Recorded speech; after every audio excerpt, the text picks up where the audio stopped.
Hey, do you like the Beatles but wish they never existed? Hey, well, today we're talking about Yesterday.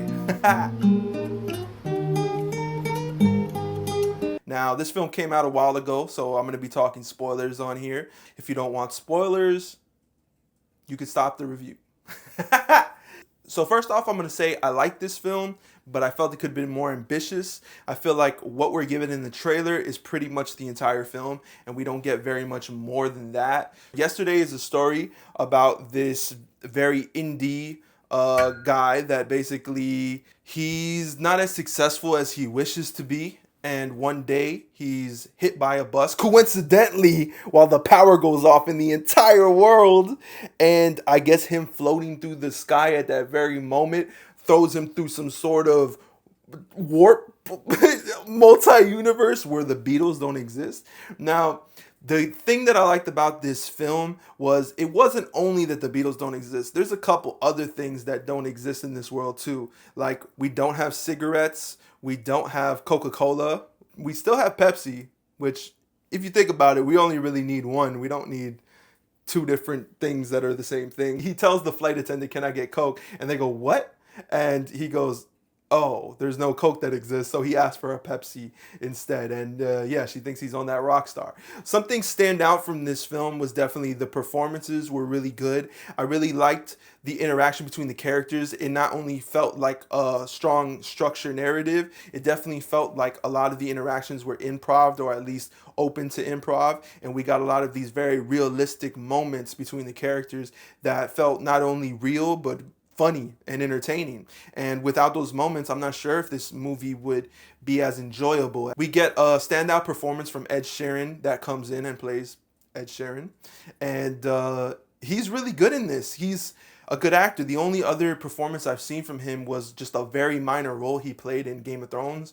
He might have had one line, but he definitely has been working on his acting chops. He's very good at this very straightforward, dry comedy, and he plays himself very well. It's not easy for somebody to play themselves. So the main character, Jack, he has this interaction with this roadie guy that's one of his friends. He's funny. He brings a lot of standout comedic moments. His relationship with his manager friend that he kind of likes, it's a good story. It leaves us kind of wanting a little bit more. I would compare this film a little bit to Family Man, but it has its own twist. My thoughts on this film is it's pretty much a narrative that's created in order to showcase some of the Beatles' biggest songs and just get people to admire the Beatles and a tribute to the Beatles and something for the fans.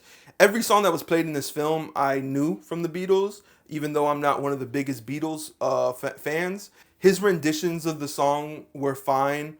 They play with it when it comes to Hey Jude and Hey Dude. That's something that would work. The only conflict that we really receive that's really dominant between the difference between his actual unique situation is these fans that he speculates might know that he's stealing these songs from the Beatles. Maybe they're people that were left over and had the same experience to him that actually still recall the Beatles. And it's revealed that they like what he's doing, that they don't want to live in a world where the Beatles don't exist, and they're happy that he's recreating these songs from memory.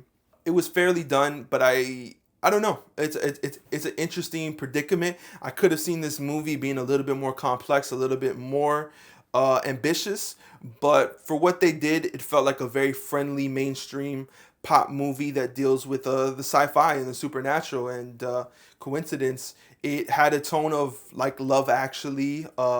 It felt like a British dry comedy set in our time, but in a sci-fi universe.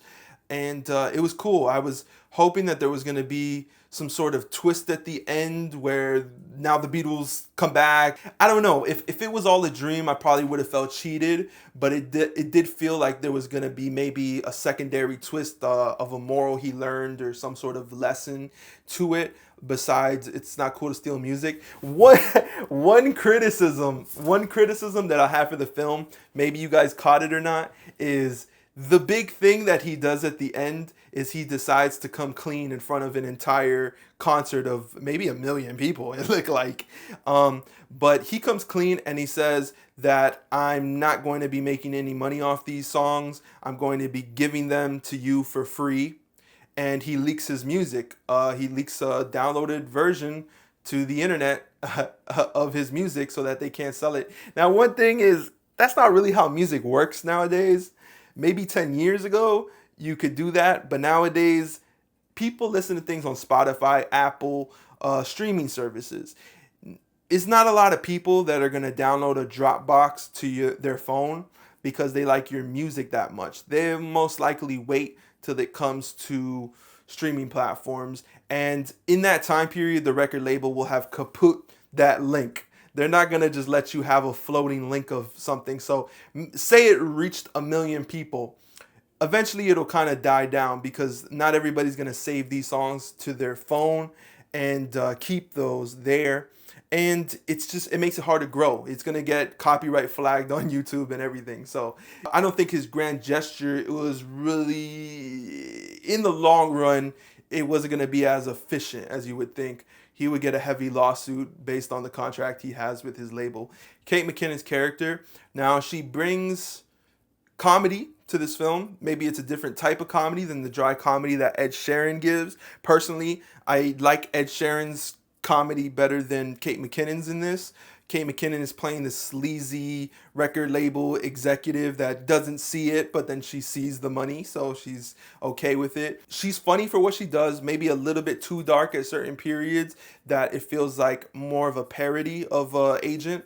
But either way, probably a better performance I've seen from her in a feature film, so I'm not going to knock her for it. Definitely the standouts from this film to me were Lily James's character, and the main star was really good, and Ed Sheeran did great.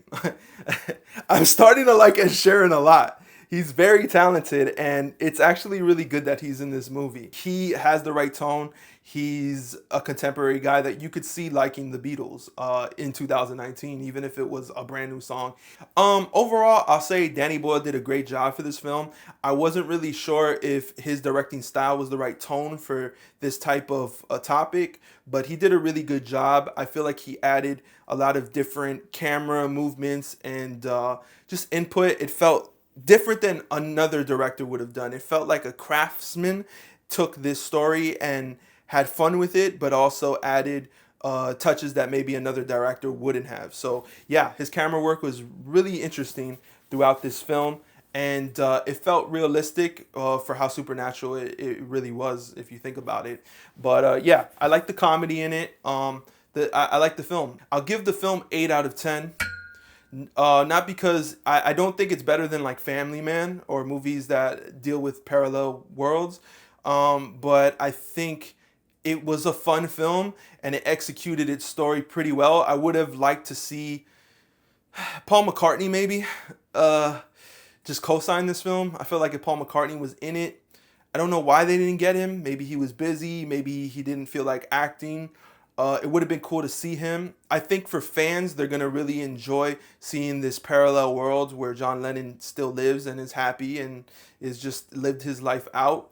I feel like that'll be more gratifying to Beatles fans than it probably was for me personally. That's interesting. It'd be interesting if they did one where like Tupac and Biggie were still alive or something like that. I could see them doing a movie like that now. Maybe some sort of sequel in that world.